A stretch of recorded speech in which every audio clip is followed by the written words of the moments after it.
if I told you that the nail in Jesus' hands was spoken about 1,000 years before Rome even invented crucifixion, and they were not just about pain, they were about your debt.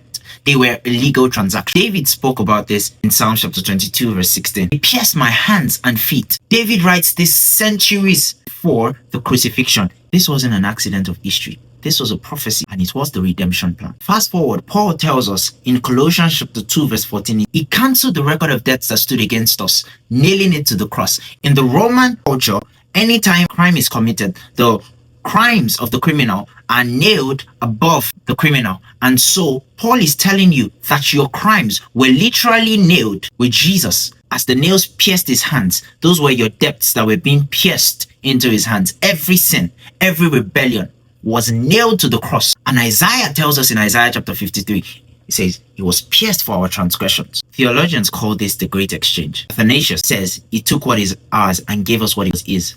And Martin Luther King, says it's the great exchange, where Christ took what was ours and gave us his righteousness. That was accounting and legal justice all at the same time, where righteousness was credited to us, sin was credited to him, and at the same time, justice and mercy were being served. After the resurrection, the Gospel of John tells us that Jesus showed his hands and his scars. Every time you think of the crucifixion, remember that the holes in Jesus' hands are a sign that your debts are nailed to the cross.